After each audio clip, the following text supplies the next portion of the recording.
Hey y'all, today's January 6th, 2026, and that's a day that January 6th that means a lot to a lot of people because it's the day that we remember 5 years ago such a horrible thing happening in the United States of America when Donald Trump led his supporters to attack the US Capitol. But I don't want to talk only about that today.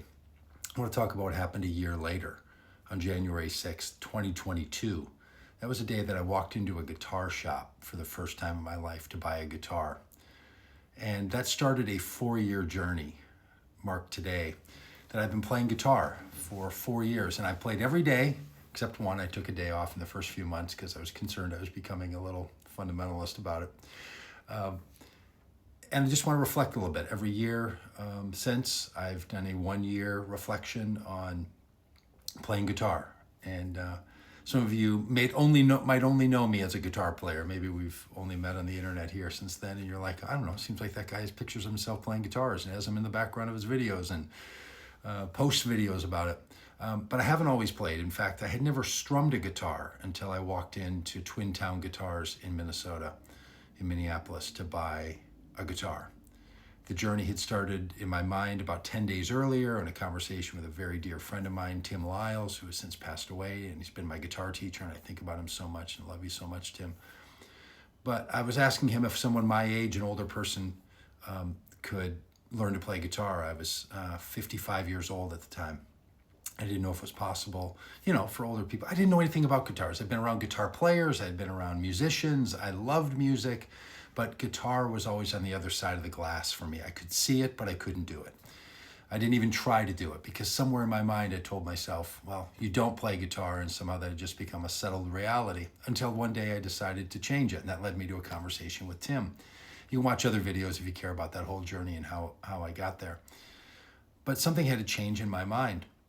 And so I started playing guitar, and now I have a bunch of guitars. I've owned a bunch of guitars, and that's gonna be one of the little reflections and lessons that I've learned from all of this. So right now I'm sitting here with a guitar in my lap. It's actually a birth year guitar that I bought from Japan, found it through eBay, and it wasn't expensive as far as guitars go. And so I have a 1966 Yamaha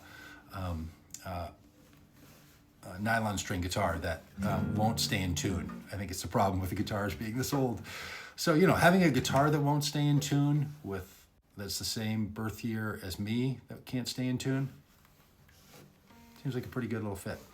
But I just want to reflect on a couple of things I've learned about all this. And if you're thinking of starting something new, if you're ready to launch into something important in your life, I just want to encourage you to do it. All right, so a couple of things that I want to reflect on what I've learned about playing guitar.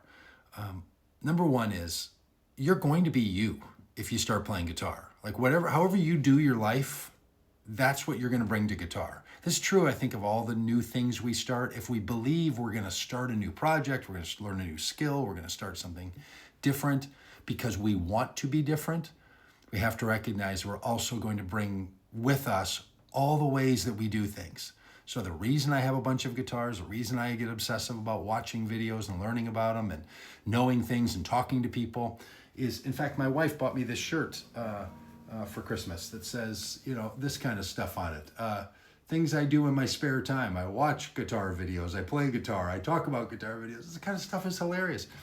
But you could have said that about so many things I've done in my life because that's my personality. That's what I've brought to guitar. So that's how I've approached it. All in, do it with all that I've got. The second thing is that I play guitar for guitar's sake. Now, one of the things people ask all the time, especially folks who don't play guitar and trying to figure out why someone like me does this, is they say, well, that must produce something else in you. In other words, playing guitar is a means to get to something else, they think. And I understand why they would think it. It's true for a lot of people. I used to get this question a lot when I was an ultra distance runner, running 50 and 100 mile runs. People would say like, oh, you must do that as your meditation, or do you do that as your prayer, or do you do that? And I did it for the whole purpose of running. Like running was the reason I ran, and I can't run those distances anymore because of a hip injury that I have. But I wasn't running to accomplish something else. I was running for running's sake. And it's the same way with guitar. I play guitar because I love it. Not because I'm trying to accomplish something else, and not even because I'm good at it, but because I want to do it for its own sake. So you're going to be yourself. And I hope if you pick up guitar or something else, you can do it for guitar's sake. But then these two other realizations I've had about playing guitar that I think really matter. And it's what I try to encourage people if we can ever start talking about, them starting to play guitar. I'll say, here's what I think you have to be committed to. You have to be committed to being bad, not being good. You're going to be bad for a long time. In fact, you're going to be bad until you're good, and there's no way to get good without being bad. So you're going to be bad, and I suggest being bad in public.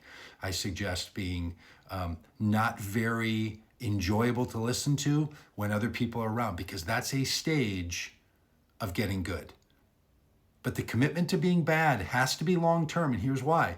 Because as soon as you have one skill that you're good at, and you try to take on another, or you have one style of music that you're good at, you're going to try to take on another, you're going to become bad at that style, and at that technique, and of that action. So the commitment to being bad is not temporary.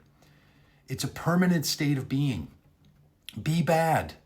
Be bad with me if you want. I'll learn a new style of guitar with you if you want to, and I'll be bad right along with you, because being bad is the best. Be bad at it. It's okay. In fact, it's urgent that you're bad at it. And the other thing you have to be committed to is feeling like a fraud, feeling like you can't do this. I mean, when I walked in that guitar shop, I was like, I felt like a 12-year-old kid, and I felt like I don't know what's going on. I don't know what's happening. The emotional sense I had felt like I was 12 years old, which is when I wish I had played guitar, so I sort of reverted to that age. You're going to feel like a fraud. When you start to play a song or sing or try to keep up with the song, you're going to say, that doesn't sound like the real song. And by the way, the point is not to try to be the greatest imitation version of a song you can be. There's other reasons to play music than to be the version of the song that you heard in the recording. You're going to feel like, what am I doing? This isn't me. I can't do this. That's not how. This is just one of the realities of guitar playing. You're going to feel like a fraud. Because then when you pick up a nylon string guitar, or you move to an electric guitar, or you move to a flamingo style, or you want to play power chords, or you want to start playing really clean, bright, or you want to play hard rock songs, you're going to be like, I don't know. That's not my style of music. I don't know how that goes. The feeling of it's not me, it's a permanent state of being. So it's okay. And it's okay if you're bad at it until you get good at it, and then you get to open a new vista of something else you're bad at. It can feel like a fraud. So that's why I love this, because it is this human endeavor.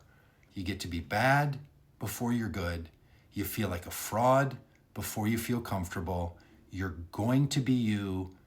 And it's not for any other purpose than what, in this case, guitar playing or music can bring you. Now, I've ended up singing. I sing out in front of people, and those of you who've known me for a long time know that, you think I'm bad now. I've been way badder than this bad. So that's what you get to do, right? You get to become less the way you were and more the way you're becoming. So it's been 4 years. I hope they keep going.